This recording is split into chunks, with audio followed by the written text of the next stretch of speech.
concede is that like we don't know what the result's going to be. You know, and you know until we actually see the movie, it's all just speculation. I just don't like what we're seeing in regards to like the information that keeps being put out. It sounds to me like they're just going to pick up 4 years later. You know, you might have an opening. I still think that original Michael Laurie scene that we saw is probably in the opening. Is probably, you know, or at least somewhere in the beginning. Like, I still think that could be the case, but like, I don't like the idea of like all of this stuff from Kills being just completely open-ended and you're not addressing it. Like, you know, like you might touch on a few things here and there as you go along, but that's not the same thing as explaining what happened. Like, what are the events? Like, it's just like, what happened to the town? What happened to Michael? You know, what happened to Lori that night? What happened to, you know, Karen, like in the response? Like, it's just so much that I feel like they're just going to brush over and let go. And then it just looks like we're going to have everything pick up 4 years later. All is going to be right in the world. Yes, I do think Lori is going to be broken, but on the inside, but, you know, showing a face on the outside. You know, like the happiest people are usually the saddest type thing. I could see that happening. But I think that what's going to end up happening, because it sounds like we're not going to see Michael until he shows up. When are we going to get Michael? We're going to get Michael at the last 20 minutes of the movie? Like, you know, and it's just like Lori, Corey, and Allison centric, you know, with Lindsay sprinkled in a little bit. Like, that's not the movie I want to see it at the conclusion of the trilogy for a Halloween movie. Think about David Gordon Green's style. Think about how he writes Michael, and with these he'll throw in random side characters, this random scene out of nowhere. He sets it up the same way every single time. I love it personally. I've heard some people complain about this, but I dig it. He'll introduce you to some new characters. They'll be silly or lovable instantly, and then he'll kill them with Michael, and you'll never even see a main character interact with these people ever. It's kind of a nice little. It's a nice thing that he does. It's really specific to his style, and I dig it in Halloween and Halloween Kills. I'm assuming he'll do the same thing here. Like, I'm assuming we see Michael come from wherever. Maybe it's not really explained as he says, just some context clues. And then he goes around, starts killing people, getting back into Haddonfield just to kill on Halloween night. That's what the guy does.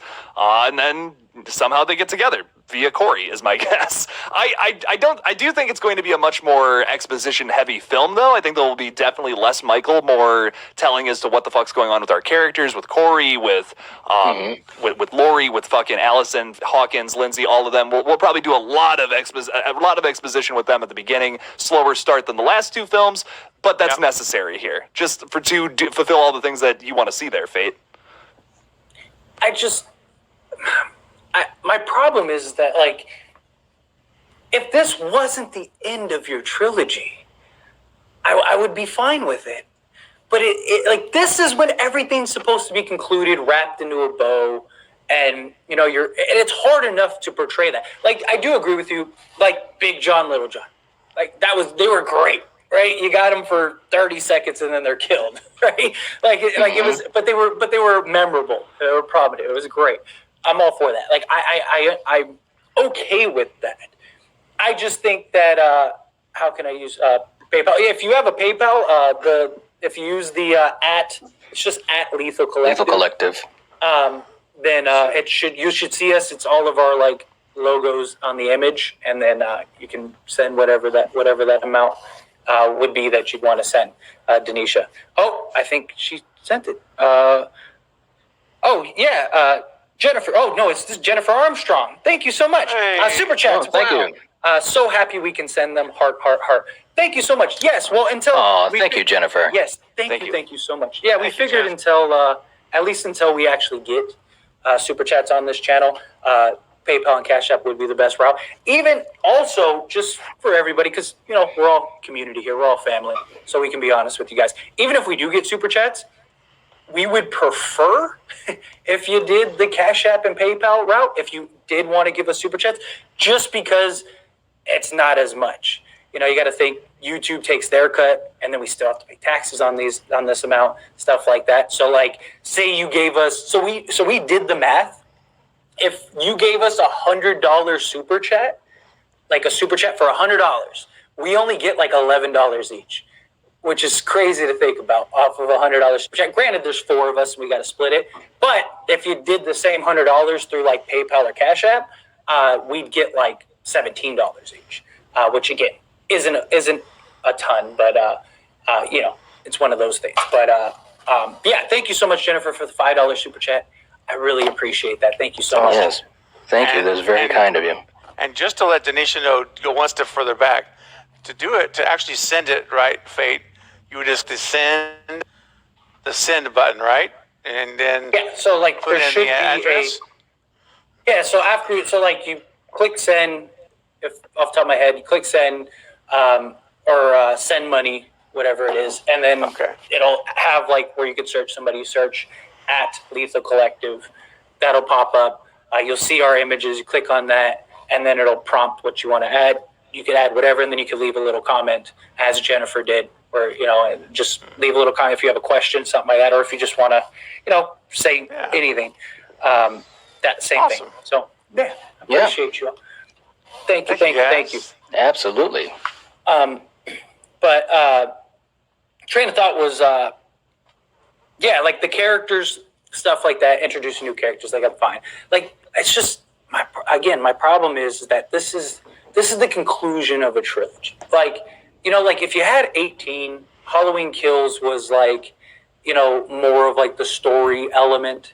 You had the buildup of these characters, you gave the explanation, stuff like that. You kind of round it out. Even if you leave it open-ended, you inherently solve a lot of the questions just through the character development and growth. And then you conclude your story in the trilogy at the end of the trilogy. It's like cool.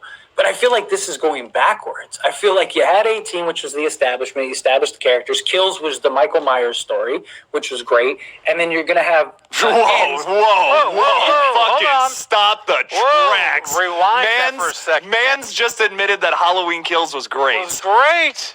Caught you in 4K, bro. Wow. It's great. I said that would be great. It was great. Halloween Kills was terrible. Man, can't retract that statement, dog. No. What did I say? I said if they would have done this, it would have been great. Did they do that? Man, no, they didn't because they're I heard trash. what you heard, Jay. Okay. I heard what I heard, man. Exactly. That is on the internet forever. Timestamp that one, Carrie. Back to what I was saying is that no, I feel like they're going backwards. Like if Kills would have been the establishment film, and now you're doing this. The problem is you had the Michael Myers, greatest hits. Okay, cool. Like that was great. The Michael Myers greatest hits. There you go. You happy? So you had the greatest hits. The movie, that doesn't mean the movie was good. It just means Michael Myers killing people was great. And then now it looks like they're gonna just we gave you the Michael movie, so here's less Michael and here's all the other characters. Like, but this is Halloween. We want to see Michael. We want to see the kills. If I wanted a fucking drama, I'd watch a drama movie. This is a Halloween movie. That's such a bad take. I'm sorry. I'm all for storytelling. I'm such a bad storytelling. I'm all for this, that, the other. Like, okay, what was so great dialogue-wise in Halloween Kills? Oh my God, the hospital scenes with Allison and Laurie, just to start, the scene with Hawkins and Laurie going back and forth. How many scenes were that in that entire movie, and how many minutes? Well, that's 2 I've listed so far. Karen, dude, there's this subtle scene where Karen goes to wash her hands and she's shaking her hands and she's wiping all the blood off. And it's like, some of it's her own fucking husband's blood. Like, that didn't just bring a tear to your... I don't know. To me, that was so emotional. Yeah. I was like, no Judy dialogue. Greer, listen, let me just say this real quick. And I know I've said this before, but I can say it again. I think Judy Greer was fantastic in Kills. Kills was an arc for Karen, because in 2018, and I know that's the way she was supposed to be played, but in 2018 she was annoying. She didn't believe, in the boogeyman. She went through the training because her mother made her, but she never really bought into it, and so forth and so forth. So we get that. In Kills, you literally saw someone. It was almost, and it wasn't the same. I don't want to don't get this twisted. I'm not saying it's like how Laurie came to believe in the boogeyman in 78, at the end when she said it was the boogeyman. What I'm saying is it was kind of like a different variation on that, because Karen, she realized, hey, this shit is real. This is really what he is. And she saw how Michael and that evil infects people, how it makes them become vigilantes or make them, acting crazy and so forth and so forth. And I think when she saw that, and I'm not trying to get too deep, but I think when she saw that, she was seeing a reflection of her own life, seeing her own mother through all of those years, like, no, shoot the gun again, learn how to shoot and this and that. And I mean, those are the little things, and maybe I just go too deep with it, but those were some of the little things I was getting from Karen, even though she wasn't saying those things in multiple scenes, almost like she really came to understand her mother almost more than anything else. So I think that was some fantastic stuff from Judy Greer specifically. I think Andy Matichak had some good moments too. But like you said too, Jake. My point is, what is Kills? Kills isn't a dialogue-driven movie. That movie was about Michael Myers running through people, killing people. Like, you had part of it is, yeah. You had a handful. 90% of the movie was. You had a handful of scenes of no. I think a big. Well, let me tell you. Well, let me tell you. It was showing how a town can be infected by evil and become just sons of bitches wanting to kill anything that moves. That was almost as big as Michael's rampage. Dialogue, which is like. Again, the whole point of Kills was to just slaughter through everybody. And you guys love that movie. It's not just that. That's why we love it, though, because it's not just that. And I think after first watch, I could see having that take. But like looking deeper into it, man, like there's just so much going on story wise. Like they set up, like Hawkins was a pretty decent character in Halloween 2018. But I think without Halloween Kills, I wouldn't care about him as much. I probably wouldn't even know him by name. It's like, oh yeah, the police officer guy, cool, yeah. But because of Halloween Kills, all the stuff with the backstory, that entire flashback scene, which may be my favorite part of Halloween Kills, I couldn't do without that at this point. Like because of that, it really elevated the storytelling of everything that happened in 2018 and progressed it further. It does its job. Listen, I'll give you this. It is a very clunky film. It's all over the place. And a lot of people don't like that. I personally don't like the ending either. I think they kind of had me personally. I was like, okay, this is pretty cool. And then you get to that mob scene at the end and it kind of falls apart for me. But I love the rest of it. I really think that there's a lot of great, deep emotional storytelling beneath that schlocky, gory kill fest that it's presented as.